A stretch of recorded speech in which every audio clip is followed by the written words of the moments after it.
We all know that Rollercoaster Tycoon scenarios where guests pay to enter the park are much harder than scenarios where they pay per ride, mainly because this charging model severely restricts how much revenue you can generate from your guests, making it slower to add new rides and get your guest count up. The main way to earn money in these kind of scenarios is through the park entry fee, which means having a steady stream of new guests arriving. So how can we keep that happening, and how can we maximise what guests spend when they do show up? Well, that's what I'll be discussing in this video. Because you'll make far less money than pay per ride scenarios, you need to make the most money possible at every other opportunity in the park, starting with the entry fee. Of course, the game has a formula to calculate new guest generation, and Marcel Vos has explained that in his guest spawning video, which is based off Dirklink's guide to how guest spawning works. I've linked those in the description, but what does it all mean when you're actually playing the game? And what can we do as players to get more guests into the park? Again, there is a complex calculation the game uses to determine what is too high as an entry fee and would therefore deter guests from coming to your park. The maximum fee is effectively the total maximum ticket price of all of your rides combined. If you want to calculate the exact highest price you can charge, Marcel Vos has done a detailed guide to the park entry fee, which again you'll find in the description of this video. But there is a simple rule many players stick to. Add £10 to your entry fee for every roller coaster or every 3 flat rides that you build. After that, there is something else to consider when it comes to entry fee. How much do guests bring to the park? Your park might be good value at $90, but if a guest only arrives with 70, they'll turn away at the gate. Now, I did an experiment with this. Because the guest spawning calculation is based largely on how many guests are already in the park, could I only accept new guests with the most money? I tried this in Evergreen Gardens. My thought was to charge £95, which means only those carrying the maximum scenario amount of 100 would get in. I hoped the game would replace those who didn't get in with a fresh guest and keep doing that until it spawned one with enough money to pay the entry fee. But clearly that is not a loophole the game allows you to exploit. Replaying the exact same 2 months twice, when I set the entry fee everybody could afford, I had 1,813 guests and entry fee revenue of over 4,600 for 2 months. When I set the price at £95, I had 70 fewer guests and only made 2,500. How much guests carry in their pocket on arrival varies per scenario, but it always follows one rule. Guests will arrive with one of 4 amounts, going up in £10 increments within a £30 range. To figure out what this region is, you need to click on some guests before they enter the park. Find 2 figures which are £30 or $30 or euros apart, and you'll get your lowest and highest amounts. So if one guest has £40 and another has 70, the other amounts would be 50 and 60. But the important bit is, if your park entry fee is 45, some guests won't be able to enter. So that's how much to charge. But how can we attract new guests and get the most out of guests after they've paid their entry fee? Spend your loan. When you start the park, it's worth maximising what you build in order to attract a lot of new guests to your park, and it will mean that you can increase the entry price sooner. Just remember to pay back the loan when you can to save on interest repayments. It's worth repaying the loan every time you hit £1,000 in your bank. You can take out more loan again later, but there's no need to pay interest in the meantime. Build more rides. It seems obvious really, and the general point of the game. New rides attract new guests. That's because the calculation the game uses to determine if new guests come to your park uses a soft guest cap, which is basically the combined ride bonus value assigned to each ride. The ride bonus value is predetermined by the game, but it's quite realistic. A 3D cinema has a bonus value of 45, and a wooden roller coaster a higher value of 105. All of your ride bonus values are combined to give your park a soft guest cap. When you hit this, far fewer guests are generated. Adding new rides increases this cap, so if you've seen the number of guests in your park flatline, you're probably at the soft guest cap.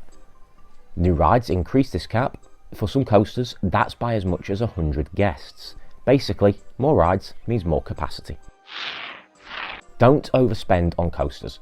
It's really tempting to build a huge marquee coaster for your park, but while in real life this might attract a lot of guests who really want to ride that ride, in Rollercoaster Tycoon, as long as you have good stats, it doesn't need to be an epic to attract new guests to the park. So save your money. Reverse launch coasters are a great example of rides which can be cheap to build but still very popular with guests. Many of the rides in the build menus are good at doing this too. Just don't go so short that your stats are penalised. check out my shops and stalls video. Okay, that's some shameless self-promotion, but shops and stalls will be an important way of adding to your revenue in pay-on-entry parks. Get it right with placement, pricing and shop selection and you'll maximise your additional revenue, enabling you to build more rides for the park. Just don't overdo it with food and drink. They have a build and running cost and there's only so hungry and thirsty a guest will be. Cater for them, but make sure you don't oversupply for the demand. And don't forget photo sections. Any ride that can have them should have them. In pay-on-entry parks, I'm actually reluctant to build coasters without them, and they make it even more tempting to add a log flume or river rapids. Don't be afraid of turnover. In pay-to-enter parks, guest turnover is good. Most of their money is spent when they enter. After that, getting extra revenue out of them is vital, but if they leave the park, the game is more likely to replace them with a new guest who pays an entry fee. So, when a guest is out of cash, would you rather they leave and be replaced by a guest who pays a full entry fee, or stay, use a cash point and spend small amounts over a long period on food, drink and souvenirs? It's taking advantage of the mechanics of the game, but if you want to think of it in real life terms, imagine a really busy day in a park's peak season, where the park has reached capacity. Would that park want existing guests to stay, or would they quite like some to leave so any afternoon arrivals can pay an entry fee to get in?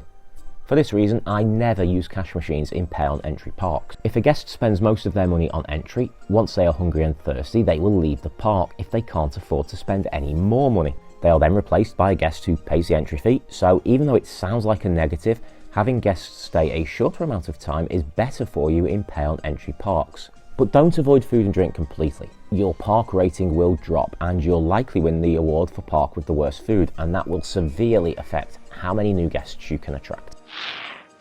Advertising is well worth it, but be aware of a drawback. First of all, here's what it can do in a nutshell. It multiplies the number of new guests generated by the game. The exact number still has a random factor. Again, see Marcel's video on guest spawning for the maths of this, but there is no doubt that advertising pays for itself. You'll get the money back and more in entry fees. Just don't use the free entry voucher if you need the revenue. Save that for if you're just desperate for guests. So about that downside to advertising campaigns. If you stop running them, once guests who were attracted by a campaign leave the park, they aren't as easily replaced by a new guest. So if you have a long period where you advertise and then suddenly stop, you might start to see a drop off in your guest count. The way around that is to think of advertising as revenue boosters in the early months and only to get your guest count up as you approach the end of the scenario. A final point on advertising. If you advertise a particular ride, the guests that campaign attracts will head straight to that ride when they arrive. So if you only ever advertise rides with an on-ride photo section, you can generate a little more revenue from those guests. Bad awards lose guests, and positive awards can have a big impact on attracting new guests. Easy ones to target without spending more money than you planned are things like the Tidiest Park and Safest Park awards. Keep an eye on your park rating. The higher this is, the more guests will come to your park, although anything over 850 has the same impact, so keep an eye on it, and use 850 as your marker rather than the scenario target, which is usually 600. Easy wins on park rating include satisfying a guest hunger, thirst and toilet needs, having a good variety of rides, and keeping your park clean. All of the things you're probably doing anyway. Confusing layouts, a lack of toilets and disgusting paths will hurt your rating, while ride crashes are a surefire way to kill your park rating, as well as some of your guests. Stick to static gentle rides. Things like the car ride and mini helicopters cost more to build and will only get good stats with lots of scenery. The cost of this adds up, so stick to things like the merry-go-round and Ferris wheel for cheap to build and cheap to run gentle rides. A final piece of advice in these parks is to limit the amount of landscaping and scenery you use. It's expensive and good ride stats can still be achieved with a solid track layout. In summary, pay-on-entry scenarios shouldn't be too difficult to complete, but you'll be working within a budget throughout. They are a great way to hone your financial management skills and work out how best to charge for everything that isn't a ride. Just don't blow your budget on one mega coaster or you might fall short when it comes to October of year 3. Thanks for watching. I'd love to hear your favourite ways to beat pay-on-entry parks in the comments, and please don't forget to like the video and subscribe to my channel.